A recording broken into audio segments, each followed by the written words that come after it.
Demos gracias, por favor, y vamos a presentar esta clase. Señor, te damos tantas gracias esta mañana por la vida que nos regalas, por la oportunidad que nos das de venir a reunirnos con nuestros hermanos en tu nombre y para ti, Señor, en este tu primer día de la semana que nos regalas, el día en que nosotros celebramos la nueva vida y las primicias de este nuevo pacto. Te acompañamos, te pedimos, Señor, que nos acompañes y que seas con nosotros en todo este estudio, en toda esta clase que es continuación de lo que ya habíamos preparado antes, y Señor, que sea en tu voluntad la iluminación, el crecimiento, el entendimiento que quieres para cada uno de nosotros. Señor, te ofrecemos nuestros corazones y nuestros entendimientos atentos. Te pedimos perdón por los pecados que hemos cometido, Señor. Te pedimos perdón constantemente. Sabemos que eres misericordioso y nos perdonas, pero nos ponemos ahí reconociendo que somos pecadores y que nuestra carne es débil. Señor, danos la fuerza para resistir a las tentaciones. Haznos crecer en ti, Señor, en espíritu y en verdad. Nos ponemos en tus manos, Señor, para este estudio a continuación. En nombre de Jesucristo. Amén. Y bien, vamos a dar continuación. Esto para mí me parece muy interesante. Creo que es la parte tal vez más delicada de toda esta clase. La intención que tuvimos al presentar esta clase del Día del Señor ha sido de primero reconocer cuál era el origen y cuál es el entendimiento que Dios pone en nosotros desde la creación. ¿Y cuál es el propósito al final? ¿Cómo practicarlo? ¿Cómo en realidad observar? O sea, cumplir y cuidar con el Día del Señor. Aquí lo asombroso es que, aun cuando se nos ha dicho que los judíos siempre respetaban el sábado, nosotros como cristianos protestantes, pues nos reunimos en domingo. Y sí hay controversia. Sin embargo, no debería haber controversia. Yo espero que para al finalizar de esta clase ya se nos despeje esa idea de que se debe discutir sobre esto. No hay por qué discutir si en realidad se comprende el contexto en que nos va llevando toda la Biblia y por qué nosotros en realidad nos debemos reunir en domingo. Tengo un arma amenazante en mi espalda que me está congelando el espíritu. Con permiso. Le agradezco mucho, pero ustedes... Ay, prefiero no volver a eso. Gracias. Bien, vamos a dar simplemente una recapitulación muy sencilla. ¿Por qué habíamos dicho que el Señor había impuesto un día? ¿Recuerdan? ¿Quieren comentarlo? ¿Alguien? No me gusta hacer preguntas así como para que se queden asustados. Si alguien tiene una idea, ¿por qué? Razones. ¿Por qué había dicho el Señor que había un día para guardar? ¿Sí, hermana, usted? No. Lupita, sí. Gerardo. Muy bien, el Señor hizo todo en 6 días y el séptimo era para contemplar, ¿verdad? Para contemplar, Gerardo. Ibas a decir lo mismo. Muy bien, no importa, estamos hasta ahorita, son frases cortas, ¿verdad? ¿Alguien más? Sí, Luisa. Para ponernos un ejemplo. Sí, gracias Luisa, gracias Gabriel. Sí, bien. No es un examen, no tienen todos que recordar todos los puntos exactos. Se los digo muy rápidamente, se los recuerdo. Había dicho el Señor: ya terminé, esta es mi obra creadora, no voy a crear nada más. Esto es en realidad el total de mi creación, así de que es buena y perfecta, ¿verdad? Entonces se detuvo para decir hasta aquí. La otra razón es porque la contempló y en todo momento dijo: es bueno, esto es bueno, esto es bueno, esto es bueno, en todo momento. Tercera razón era porque si al hombre lo hizo el sexto día, el séptimo día Dios estaba consciente de que le estaba mostrando al hombre que hay un descanso. Su creación, mira cómo cree todo para que tú seas el amo de todo esto, pero conste que son 6 días y uno vas a descansar. Es el modelo, ¿verdad?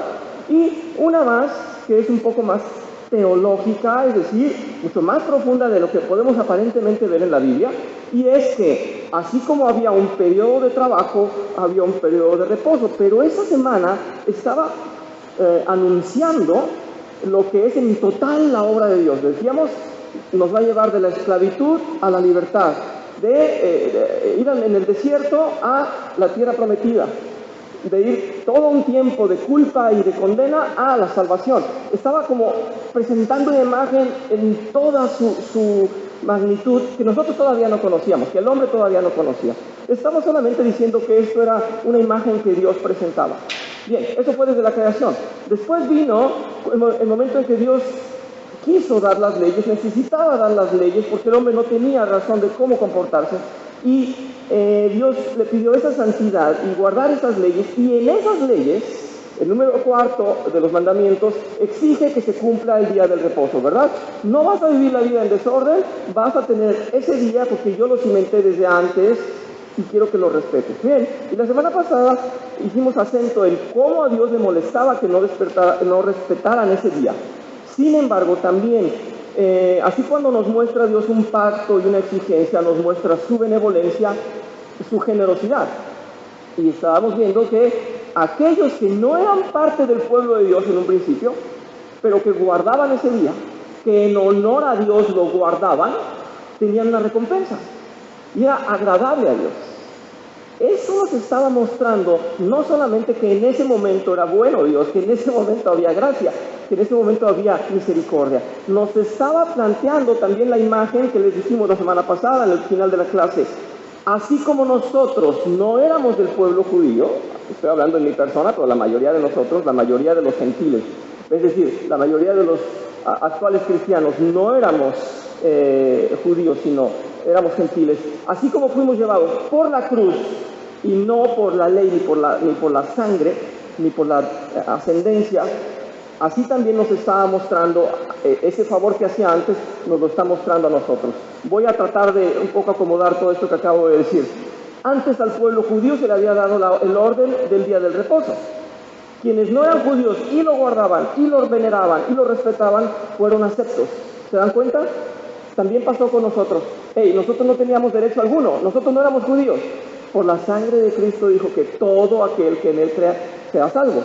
Y eso responde a lo que Dios dice en una de las citas que vimos la semana pasada, cuando Él dice que dará entrada a los eunucos y a los de otros, a los extranjeros, y dice, porque el Señor será el Señor de todos los pueblos, y lo está diciendo con nosotros también, ¿verdad? Nosotros no merecíamos por esa promesa que había hecho a los judíos, nosotros estamos fuera de esa promesa, sin embargo, en Jesucristo cambia todo. Y vamos a ver entonces que ahí está un poco el asunto de por qué el domingo es majestuoso, y vamos a leerlo, por favor. El día del Señor, nuestro reposo, hemos llamado a esta parte. Y voy a tratar de leer lo menos posible para dar la explicación, que es más delicada la explicación. Dice, tras el nuevo pacto, el día del reposo ha dejado de ser el sábado para ser guardado el domingo. Ya hablamos de que puede haber discrepancias, pero vamos a aclarar por qué no. Y los invito a que vean esto. La traducción o el término que tenemos que usar siempre y no olvidar es que Sabbat en sí, que viene de S-H-A-W-A-T, en realidad de Shabbat, pero se traduce así, Sabbat sería reposo. No quiere decir entonces que el sábado sea el que le da el nombre al reposo, sino que ese día se nombró por el día del reposo. Y les quiero hacer una pregunta un poquito divertida y un poquito atrevida, pero ¿en qué día empezó entonces Dios la creación? Yo sé que ninguno de ustedes estaba ahí. En el primer día. ¡Bravo, Luisa! Esa es una estrategia buenísima. Los alumnos de teología siempre se divierten con ese tipo de respuestas, ¿verdad? Sí, lo interesante es que si nosotros somos literales y queremos ser literales, y el Señor nos dice 6 días, es porque son 6 días. Y con esto queremos decir que Dios no necesitaba ni siquiera 3 días, con un día pudo haber creado todo, pero Él quiso representar el modelo de 6 días. Y si nos dice que cada día hizo algo, debemos de tomarlo literal. Ahora, si vamos a hablar de días específicamente en medidas de tiempo, bueno, vamos a decir que entonces Dios empezó todo el domingo, ¿verdad? Porque si descansó el 7º día y fue bautizado ese día como sábado, descanso, pues entonces empezó el domingo. Ya les estoy dando una idea de qué tan importante es el domingo. Hello, buenos días. Porque el primer día de semana es domingo. Y de hecho, esto lo voy a guardar para el final, pero vamos a decirlo ya que Luisa me ayudó. Domino es el día del Señor, domingo, ¿sí? El domingo está bautizado por el día del Señor. Pero vamos a hablar de que todavía no sabíamos eso y el Señor dice, hay un día, hice la creación en 6 días, descansé 1. Ok, empezó el domingo, debemos suponer. Bien, vamos a decir que, ahora sí vamos a leer aquí, dice, para poder comprender el cambio del día de descanso debemos de conservar en mente la prefiguración que representa el día de reposo en toda la obra de Dios y en los eventos que se presentan en toda la Biblia. Esto ya lo expliqué, poco a poco se van presentando eventos de un pacto, una tarea del hombre, un error del hombre, un trabajo del hombre y llega el reposo. Siempre hay como ese evento que Dios está delineando. No olvidemos, y lo dice ahí, lo puse textual para ustedes, el descanso de Dios en la creación también se encuentra el día de la liberación de Israel del imperio de Egipto, ¿recuerdan? Entonces, hay un momento de esclavitud, hay un momento en el que estábamos en culpa, hay un momento que nos lleva a dónde, apunta a dónde, a un descanso, a un reposo, nos lleva allá. Así es que en toda la obra de Dios vemos cómo nos está apuntando a un reposo. Y adelante dice, el reposo para el pueblo judío significaba el término de la esclavitud y su caminar por el desierto. Pero a su vez ese caminar apuntaba al reposo en la tierra prometida, ¿verdad? Hasta llegar a Canaán. Como vemos, hay una simetría y una semejanza clara en los eventos. Las profecías mesiánicas anunciaban a un Cordero perfecto que sería el sustituto de todos los pecadores, dándoles el descanso al liberarlos de la condena. Es decir, resumimos, ¿quién es nuestro reposo? Cristo. ¿En quién podríamos descansar de esa culpa que teníamos? Una culpa eterna hasta que no llegara ese que estaba anunciado. Solamente descansábamos en ese Cordero y ya llegó. Nuestro descanso es Cristo. Les estoy delineando las razones por qué domingo. Lo estoy anunciando de una manera muy sutil, pero vamos a hacerlo mucho más claro. Dice así, el sacrificio en la cruz nos permite experimentar una nueva vida en donde la culpa ya no pesa en nuestros hombros, ya no somos condenados, ¿verdad? Con la resurrección, Dios nos presenta en Cristo una nueva creación. Esa creación ya no está cimentada en polvo ni tiene naturaleza pecaminosa. Dios nuevamente inicia la creación en domingo y llama nuestra atención de diferentes maneras. Tal vez no habían escuchado esto, tal vez no lo habían planteado así. Se fijan, las dos creaciones de Dios son el domingo. Estamos entendiendo una coincidencia que pues no son casualidades, ¿verdad? Es perfección de Dios. Vamos a hablar entonces de esa transición en la que el pueblo judío tanto respetaba el sábado por orden de Dios, por designio de Dios, y por qué para nosotros cambia esa perspectiva. No es a capricho de nosotros, es que Dios lo presenta realmente como una nueva creación y no iniciando de cualquier manera, sino iniciando de buena manera con una creación que ya no va a modificarse. Veamos esto, dice, el cambio de sábado a domingo lo impone Dios en la consumación de la redención. Jesús presentó el nuevo pacto en la última cena, el día jueves, pero ese pacto fue instaurado completamente el día del domingo al presentarse Jesús resucitado. Recordemos esto, cuando los discípulos estaban alrededor de la mesa, o sentados todos en la mesa con Jesús, y que Él les dice, recuerden siempre que hagan esto, recuerden que este pan representa mi carne y este vino representa mi sangre. En realidad, todos lo sabemos, no entendieron perfectamente, eso se resalta muchísimo. Yo recuerdo desde que yo era niño en Semana Santa que se recordaban estas palabras, se nos decía eso. No sabían exactamente los discípulos cómo era ese cuerpo y esa sangre repartido entre todos. Les gustó el simbolismo, lo entendieron, lo respetaron, pero no fue hasta el día en que fue el Señor crucificado, en que fue entregado el cuerpo y la sangre de Cristo, pero no hubiera sido suficiente. Es decir,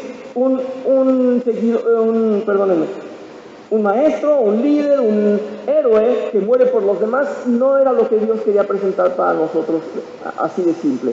Quería presentarnos el Cordero, el único, el indispensable, el perfecto, el ungido, pero que hubiera muerto no nos bastaba. Que nos hubiera reconciliado con Dios, pues qué bien, pero no nos bastaba si no hubiera resucitado, ¿verdad? Es decir, la gloria de Dios en realidad estaba manifiesta ahí y estaba sellando el nuevo pacto. ¿Para qué nos servía un pacto de muerte? Un pacto de, ok, los perdono y Él muere también y ahí se acaba. Pues no, lo que estabas inventando, un nuevo pacto, una nueva creación,